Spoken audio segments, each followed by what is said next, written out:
Assalamualaikum warahmatullahi wabarakatuh. Alhamdulillah wassalatu wassalamu ala Rasulillah wa ala alihi wa sahbihi wa mawalah, amma ba'du. Bapak Ibu hadirin sekalian, jamaah Masjid Al-Muhajirin KBRI Yangon, Myanmar. Apa kabarnya? Alhamdulillah. Ibu-ibu sehat, Bu? Sudah siap semangat mengaji, Bu? Masya Allah, ibu-ibu ya. Apalagi sekarang alhamdulillah Pak Harli hadir di tengah-tengah kita. Langsung paling depan loh Pak tuh. Pak Sugeng kalah sama Pak Harli. Pak Harli langsung paling depan, Pak Sugeng masih di belakang. Ini Pak Harli jadi teladan kita semua memang, Masya Allah. Nah, Bapak Ibu sekalian, kita mulai saja dengan pertanyaan pertama. Apa itu sholat? Nah, kalau secara bahasa, sholat itu adalah doa. Jadi simpel saja, kalau kita ditanya apa itu sholat, ya sholat itu doa. Makanya ya Bapak Ibu sekalian, sebisa mungkin saat kita sholat, itu kita tahu arti apa yang kita baca. Kita kan setelah Allahu Akbar, kita baca doa iftitah. Nah, kita tuh harus tahu artinya apa. Terus Al-Fatihah artinya apa. Kemudian doa ruku, ada doa i'tidal, ada doa sujud. Sebisa mungkin kita cek artinya. Nah, itu sholat. Kemudian sholat itu adalah sarana. Sholat itu adalah sarana. Dalilnya apa? Allah berfirman, wasta'inu bis-sabri was-shalah wa innaha lakabiratun illa 'alal khashi'in. Dan mintalah pertolongan kepada Allah dengan sabar dan sholat. Dan sholat itu sungguh berat kecuali bagi orang-orang yang khusyuk. Nah, Bapak Ibu sekalian, kita hidup di dunia ini pasti selalu dihadapkan dengan masalah. Betul? Betul Bapak Ibu? Iya, pasti betul, karena kelihatan dari muka-mukanya. Muka-muka penuh masalah ini. Nah, masalah-masalah yang kita hadapi setiap harinya Bapak Ibu, itu pasti berat untuk sebagian dari kita. Nah, untuk meringankan masalah-masalah yang kita hadapi, karena masalah-masalah itu tidak akan ada ujungnya. Ujungnya tuh saat kita sudah meninggal saja. Kalau di dunia selama kita hidup, kita tuh hanya berpindah dari masalah ke masalah ke masalah. Selalu bakal ada. Ada orang yang diuji dengan pasangannya, suami istri. Suami yang atau istrinya adem, ada yang diuji dengan anaknya. Keluarganya oke-oke saja, ada yang diuji dengan tetangganya. Tetangganya baik semua, ada yang diuji dengan rekan kerjanya. Macam-macam. Masalah dari masalah ke masalah. Nah, makanya sholat itu jadi sarana kita meminta pertolongan. Dan ini disandingkan dengan sabar ya. Yang sabar nanti kita akan highlight di lain kesempatan untuk sabarnya. Nah, kemudian sholat juga selain sarana untuk minta pertolongan, sholat juga jadi sarana untuk kita mengingat Allah, mengingat Tuhan yang telah menciptakan kita semua. Maka Allah berfirman, innani anallahu la ilaha illa ana fa'budni wa aqimis sholata li dzikri. Kata Allah, sesungguhnya aku ini adalah Allah, tiada Tuhan selain aku, dan sembahlah aku dan dirikanlah sholat untuk mengingatku. Kayaknya ya Bapak Ibu sekalian, saya belum pernah menemukan agama yang ibadahnya sekonsisten Islam. Udah 5 waktu, ditentukan lagi 5 waktunya. Tetap di waktu itu, subuh tetap di waktu subuh, duhur waktu itu, asar, maghrib, isya. Dan itu 5 kali sehari. Dan kayaknya di antara semua agama cuma Islam deh yang sebanyak itu. Jadi harusnya ikatan orang Islam terhadap Tuhannya itu adalah jadi yang ikatan yang paling kuat, karena kita harus selalu ingat 5 kali sehari. Sampai walaupun di perjalanan pun kita tetap harus sholat. Walaupun kita sakit pun kita tetap harus sholat. Walaupun nanti akan ada keringanan-keringanan di dalam perjalanan, di dalam saat sakit ada keringanan, tapi tetap kewajiban sholat itu gak gugur. Walaupun kita sakit, tidak bisa berdiri, duduk, tidak bisa duduk sambil berbaring, tapi tetap sholat itu tetap ada. Allah itu memerintahkan kita untuk sholat berjamaah. Allah berfirman, wa aqimus sholata wa atuz zakata warka'u ma'ar raqi'in. Dan dirikanlah sholat, dan tunaikanlah zakat, dan ruku'lah bersama orang-orang yang ruku. Jadi perintahnya ruku'lah bersama orang-orang yang ruku. Ini kelebihan yang lain dari Islam. Kalau di Islam kan ada sholat berjamaah, syariat sholat berjamaah. Dan ini ternyata Bapak Ibu sekalian, ini sangat berpengaruh sekali ke kehidupan sosial kita. Kan sekarang, kita zaman sekarang ya, semakin hari semakin hidup tuh individualis ya. Apalagi di kota-kota besar. Bahkan ada orang-orang yang bener-bener gak kenal sama tetangganya, betul? Misalnya ada orang yang tinggal di perumahan gak kenal sama tetangganya. Tapi beda orang Islam mah. Orang Islam seminimal-minimalnya dia ke masjid loh, sehingga akan kenal minimal sama orang di masjidnya. Jadi ini sangat berpengaruh sekali ke kehidupan sosial. Jadi seindividualis apapun sekarang kehidupan ini berjalan, kalau untuk orang Islam seminimal mungkin dia akan ke masjid dan akhirnya kenalah sama orang-orang di masjidnya. Dan selain itu, kelebihan dari kita sholat berjamaah, kalau di mana ada orang yang tidak ada, nanti dicariin. Oh, kemana nih bapak ini? Biasanya bapak ini ke masjid, tapi sekarang tidak ada. Tuh, kalau sakit jadi diketahui, akhirnya bisa dijenguk. Makanya di Islam juga ada syariat menjenguk orang sakit. Tapi kalau sekarang tidak ada perkumpulan seperti sholat berjamaah di masjid, gimana kita bisa tahu orang itu sakit atau enggak? Gimana kita tahu orang itu sedang ada masalah atau enggak?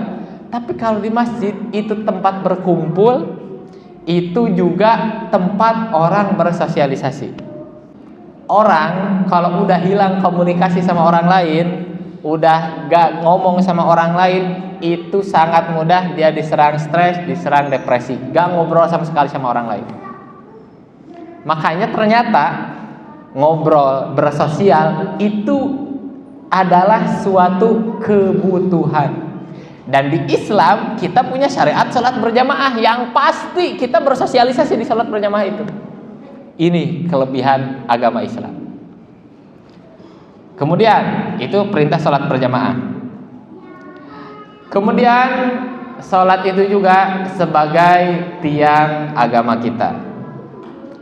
Hadisnya as-sholatu imaduddin faman tarokaha faqad hadamaddin. Sholat itu adalah tiang agama.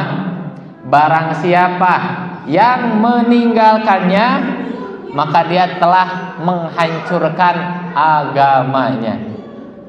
Barang siapa yang meninggalkan sholat yang wajib, dia sudah meninggalkan agamanya atau menghancurkan agamanya. Kemudian di hadis yang lain, inna baina rajul wa baina syirki wal kufri tarkus sholat. Sesungguhnya batas antara seseorang dan kesyirikan dan kekafiran itu adalah meninggalkan sholat. Sekarang ada kasus. Banyak gak orang Islam yang meninggalkan sholat, Pak Bu? Banyak. Sekarang dirinci ya. Hukum orang yang meninggalkan sholat itu dirinci. Pertama, para ulama sepakat orang yang meninggalkan sholat itu kafir kalau meninggalkan sholatnya itu dia menganggap sholat itu bukan kewajiban. Jadi seakan-akan seperti menghinakan sholat. Jadi kalau ditanya orang, kenapa gak sholat? Menurut saya sholat itu tidak wajib. Nah, itu sepakat, semua ulama bilang itu kafir, keluar dari agama Islam kalau dia sampai bilang sholat itu gak wajib. Karena itu artinya dia seakan-akan melawan Allah. Allah bilang wajib, dia bilang enggak. Nah, tapi itu sedikit di kalangan umat muslim yang seperti itu. Adapun kasus kedua, orang yang meninggalkan sholat tapi sebenarnya dia cuma malas aja. Kalau dia ditanya sholat itu hukumnya apa, dia bilang wajib. Dia tetap bilang wajib. Sholat hukumnya apa? Wajib. Tapi kenapa kamu gak sholat? Ya malas aja, malas atau gak mau atau misalnya sibuk. Pokoknya alasan, semua alasan. Tapi dia tetap bilang sholat itu wajib. Nah, ini dirinci ke dalam dua hal lagi. Dirinci ke dalam dua hal lagi. Kalau sholatnya bolong-bolong, artinya kan dia sholat. Misalnya subuh sholat, duhur enggak, asar sholat, maghrib enggak, isya sholat. Pokoknya dia tetap ada sholatnya, tapi bolong-bolong. Nah, ini dia melakukan dosa besar, tapi tidak sampai masuk ke kekafiran. Sekarang gimana kasusnya kalau orang full gak sholat, full subuh enggak, duhur enggak, asar enggak, maghrib enggak, isya enggak, full ninggalin sholat, ninggalin full. Nah, ini ternyata ada dua pendapat di kalangan ulama.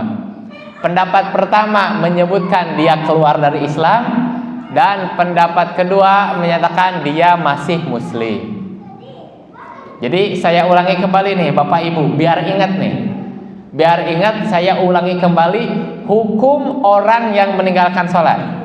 Kasus pertama adalah orang ini keluar dari Islam kalau dia meninggalkan sholat dan tidak meyakini kewajiban sholat. Jadi kalau saat dia ditanya, dia menjawab sholat itu bagi saya tidak wajib. Nah, itu sepakat ulama ini keluar dari Islam. Kasus kedua, orang yang meyakini sholat wajib, dia yakin sholat wajib, dia tahu wajib, tapi dia meninggalkan sholat gara-gara malas aja. Nah, dirinci ke dalam dua hal. Kalau masih bolong-bolong, jadi masih ada sholatnya, kadang aja ninggalin sholatnya, kadang itu masih aman. Dia melakukan dosa besar, tapi masih muslim. Adapun kasus kedua, dia full gak sholat. Nah, itu dua pendapat ulama. Yang satu bilang dia sudah keluar dari Islam, yang satu bilang dia masih muslim. Nah, sekarang kasus selanjutnya. Kalau orang yang meninggalkan sholat ini, kalau dia bertobat, apakah harus syahadat lagi atau tidak? Jawabannya tidak perlu. Kalau meninggalkan sholat, terus taubat, itu dia tidak perlu mengurangi syahadatnya lagi, cukup meminta ampun kepada Allah dengan penyesalan dan dia sholat kembali. Itu ya hukum meninggalkan sholat. Kemudian selanjutnya, nah ini ada ayatnya di surah Maryam. Fa khalafa min ba'dihim khalfun adha'us shalah wattaba'us syahawat fasawfa yalqauna ghayya.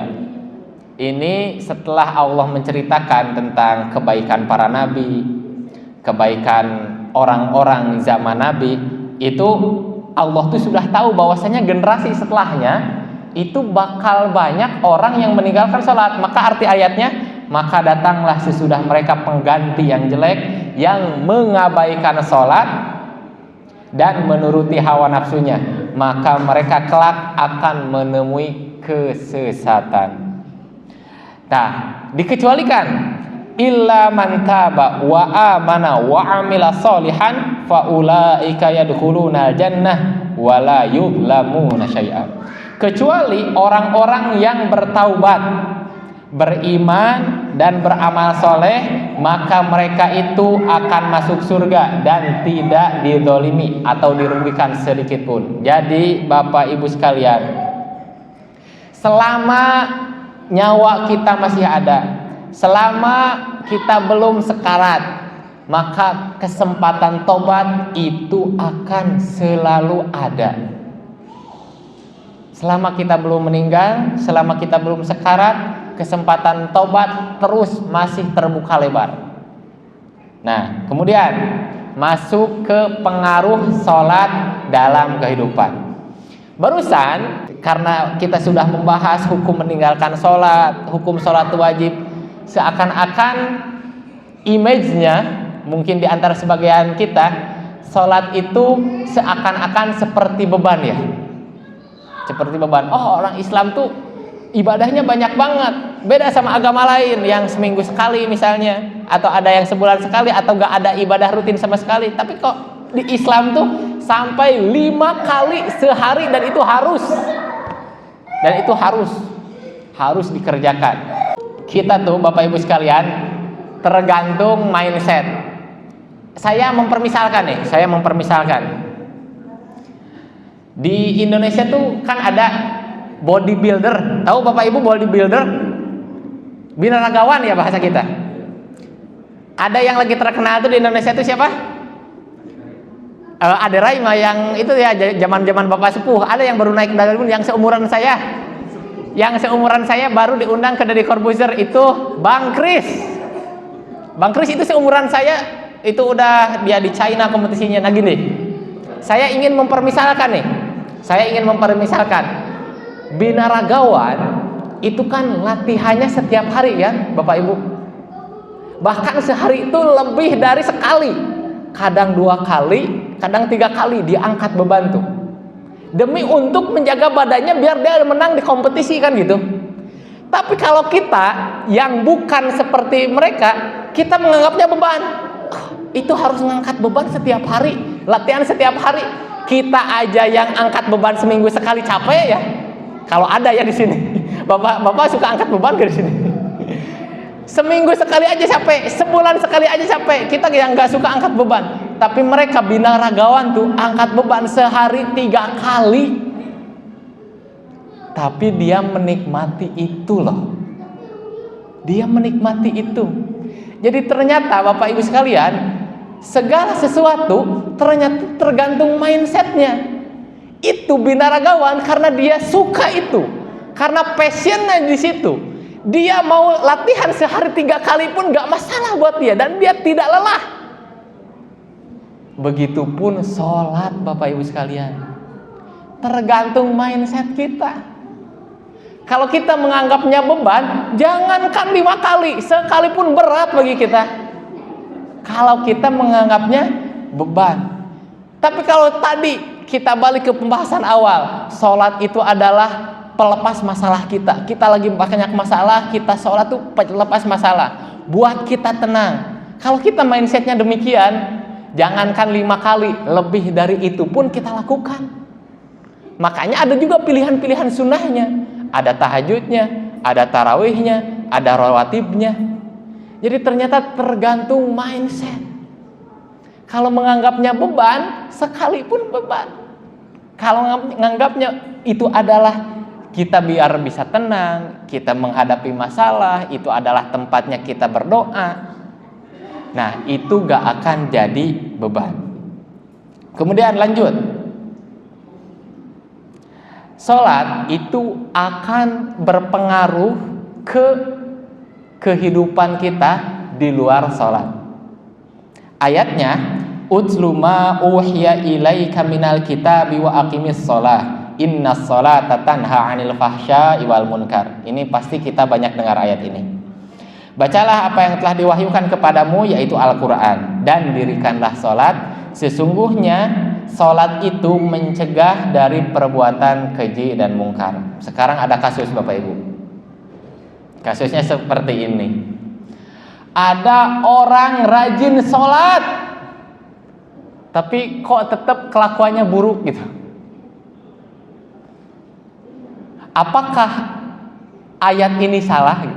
Kan ayat ini menyatakan sholat itu mencegah perbuatan keji dan mungkar. Maka jawabannya Bapak Ibu sekalian, sholat adalah suatu proses. Sekali lagi, sholat adalah suatu proses, dan setiap orang pasti beda-beda menjalani proses tersebut. Tapi sholat pasti akan mencegah dari perbuatan keji dan mungkar.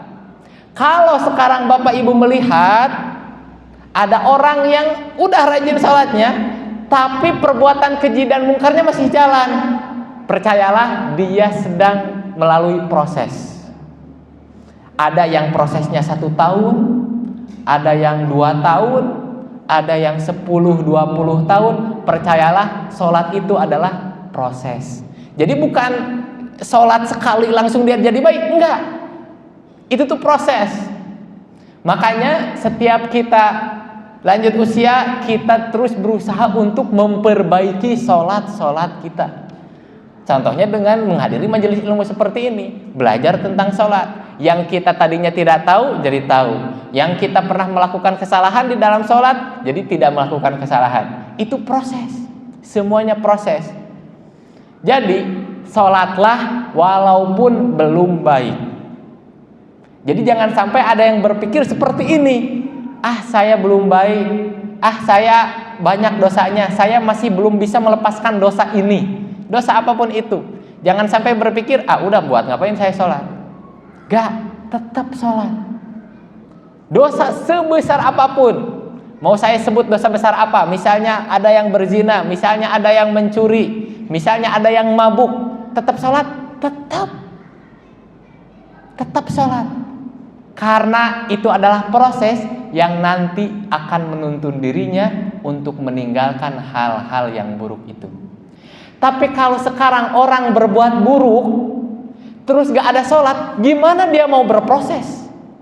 Sholat itu adalah proses gitu. Nanti kalau lamanya tinggal nanti tergantung orangnya. Ada yang 10 tahun baru bisa meninggalkan dosa itu, ada yang 20 tahun baru bisa meninggalkan dosa itu. Tapi jalanin prosesnya dengan sholat. Kemudian keutamaan kedua dari sholat adalah amalan pertama yang dihisab di akhirat. Hadisnya gimana? Hadisnya, awwalu ma yuhasabu bihil abdu yaumal qiyamah as-shalah. Fa in sholahat sholaha sairu amalihi, wa in fasadat fasada sairu amalihi. Bahwasanya amalan pertama yang dihisab dari seorang hamba pada hari kiamat adalah sholat. Kalau sholatnya baik, maka niscaya baiklah sisa amalnya. Kalau sholatnya buruk, maka niscaya buruklah semua amalnya. Maka dari itu Bapak Ibu sekalian, tadi saya bilang dosa sebesar apapun, udah sholat, terus sholat. Udahlah, sholat yang wajib-wajib aja udah beres. Dan itu sebenarnya rangkaian sholat itu kan ada yang wajib, ada yang sunnah. Jalanin aja yang wajibnya udah. Jadi setelah Allahu Akbar, baca Al-Fatihah, udah ruku beres. Kan baca doa iftitah dan baca surat itu sunnah, ditinggalkan pun gak apa-apa. Tapi Al-Fatihah wajib, udah. Jadi biar cepat gitu sholatnya, biar gak ninggalin gitu. Jadi seperti yang saya sampaikan kemarin, kita harus tahu batas minimalnya. Karena kita, Bapak Ibu sekalian, semangat kita kan tidak terus di atas kan. Kadang kita malesnya, betul gak? Nah, kita sebagai muslim, saat lagi di batas malas kita, nah kita tidak boleh meninggalkan yang batas minimal itu. Nah misalnya kalau kita lagi rajin, kita tambah tahajudnya. Kalau kita lagi rajin, kita sholat rawatibnya, kita tambahin sholat sunnahnya. Tapi kalau kita lagi malas, itu tetap harus ada sholat wajib. Nah kalau kita lagi malas, kita tahu batas minimalnya apa, udah baca surat Al-Fatihah, ruku biasa, terus sujud, pokoknya singkat aja, udah yang penting gak ninggalin gitu. Jangan sampai kayak begini, saat rajin kita sholat, saat males kita gak sholat, jangan sampai kayak gitu. Tapi saat rajin kita sholat, saat malas pun kita sholat dengan yang minimal sholatnya gitu, supaya gak ninggalin bener-bener. Nah inilah bagusnya Islam. Jadi terus ada konsistensi hubungan dengan Allah Subhanahu wa taala. Kemudian yang ketiga Selain sholat itu adalah amal yang pertama dihisab di akhirat, sholat juga adalah mendatangkan ketenangan jiwa atau mendatangkan ketenangan batin. Maka kata Rasulullah, wa ju'ilat qurratu aini fis sholat, dan dijadikan penyejuk mataku di dalam sholat. Bapak Ibu kan tahu kisah Isra Mi'raj ya? Saya singgung sedikit nih tentang Isra Mi'raj. Tahu gak Bapak Ibu sekalian, Isra Mi'raj itu terjadi di tahun berapa? Tahun ke-10. Tapi bukan 10 Hijriah, tapi 10 kenabian. Artinya ini Rasulullah masih di Mekah. Rasulullah diangkat menjadi nabi umur berapa? 40. Tahun 10 kenabian berarti ini posisi Rasulullah umur 50. Dan ini Isra Mi'raj itu terjadi di tahun yang dinamakan Amul Huzni. Tahu artinya Bapak Ibu? Amul Huzni itu tahun kesedihan. Tahu gak kenapa disebut tahun kesedihan? Karena di tahun itu istrinya yang paling dia cintai meninggal, Khadijah. Di tahun kesedihan itu Khadijah meninggal. Dan ternyata bukan cuma Khadijah yang meninggal di tahun itu, tapi pamannya juga Abu Thalib meninggal. Tuh, dua langsung sekaligus meninggal di tahun yang sama. Rasulullah kan ini di Mekah nih banyak tekanan dari kafir Quraisy, dari musyrikin Quraisy atas dakwah yang dilakukan oleh Rasulullah. Tapi walaupun banyak tekanan, Rasulullah masih punya pelindung, pamannya Abu Thalib, karena Abu Thalib itu termasuk tokoh yang ditokohkan oleh Quraisy. Di luar Rasulullah mendapat perlindungan dari Abu Thalib, di dalam rumah Rasulullah mendapatkan kenyamanan dari istrinya tercinta Khadijah. Sekarang di tahun yang sama dua-duanya meninggal. Bayangin kesedihannya gimana? Di tahun yang sama meninggal, dan umur Rasulullah 50 tahun. Nah, makanya Isra Mi'raj ini terjadi di tahun paling terpuruknya Rasulullah. Artinya Isra Mi'raj ini istilahnya sebagai hiburan Rasulullah, hadiah Rasulullah. Jadi Bapak Ibu sekalian, tergantung mindset kita. Mindset kita, sholat ini, syariat sholat ini adalah hadiah ternyata. Ini adalah hadiah. Rasulullah diisrokan ke Masjidil Aqsa, kemudian dinaikkan ke langit, pulang dengan membawa syariat sholat, bahwasanya sholat itu wajib, itu adalah hadiah. Maka dari itu Bapak Ibu sekalian, kalau di antara kita mendapatkan berat dalam hidup, entah ditinggalkan orang tercinta lah, entah mendapat tekanan dari mana saja kan, anggaplah sholat itu sebagai hadiah. Sholatlah untuk menenangkan jiwa. Jadi Rasulullah mendapatkan ketenangan jiwa dalam sholatnya, dan beliau adalah teladan kita semua. Kemudian selain mendapat ketenangan jiwa, keutamaan sholat yang lain adalah menjaga disiplin. Makanya harusnya kultur umat muslim itu kultur yang disiplin seharusnya. Karena sholat itu ada waktu-waktunya, dan waktu-waktunya terus seperti itu. Saat matahari terbenam, oh itu waktu maghrib. Saat matahari di tengah-tengah, oh itu waktu zuhur. Tetap seperti itu. Allah berfirman, innas sholata kanat 'alal mu'minina kitaban mawquta. Sesungguhnya sholat itu adalah kewajiban yang ditentukan waktunya atas orang-orang yang beriman. Mungkin Bapak Ibu sekalian pernah mendapatkan di dalam fase hidupnya, mungkin fase-fase yang lagi gak ada kerjaan, ya entah itu karena libur panjang atau dan lain sebagainya. Tapi kalau kita umat muslim Pak Bu, sholat itu kan gak ada liburnya ya, tetap harus bangun. Jadi terkadang kan kita kalau misalnya libur tidur dari pagi itu bisa bablas tuh. Kadang ada yang bablas sampai asar loh. Ada bablas sampai asar. Jadi saya ngebayangin manusia itu bisa bablas loh, kayak gitu bisa loh. Jadi tapi karena kita punya kewajiban sholat, kita duhur terpaksa tuh harus bangun. Artinya apa? Kita tuh terbatas gitu. Kalau mau tidur panjang tuh terbatas juga ternyata. Kalau kita mulai tidur pagi, ya duhur tuh harus bangun. Jadi saya nggak kebayang gimana kalau saya nggak punya kewajiban sholat gitu. Mungkin saya akan tidur sampai maghrib mungkin. Karena bisa ternyata seperti itu. Tidur dari pagi sampai maghrib. Bapak Ibu ada yang pengalaman? Nah jadi saya kebayang kayaknya kalau saya nggak punya kewajiban sholat, kayaknya saya akan bablas gitu. Tapi karena saya ada kewajiban sholat, itu harus bangun. Jadi inilah keunggulan Islam. Jadi orang Islam tuh bener harus bangun gitu, harus disiplin gitu. Nah itulah Bapak Ibu sekalian, saya akan mereview sedikit apa yang kita sudah sampaikan dari awal sampai akhir. Yang pertama, sholat itu adalah tergantung mindset kita. Kalau kita menganggap sholat sebagai beban, jadilah beban. Kalau kita menganggap sholat itu sebagai sarana kita untuk menenangkan jiwa, untuk melupakan masalah yang sedang dihadapi, jadilah sholat itu menjadi ketenangan. Kemudian tadi hukum meninggalkan sholat sudah dirinci. Saya ulangi kembali biar gak lupa nih. Kalau meninggalkan sholat dia mengingkari kewajibannya, itu semua ulama bilang dia keluar dari Islam. Kalau kasus kedua dia meninggalkan sholat tapi masih bilang sholat itu wajib, dirinci kepada dua kasus.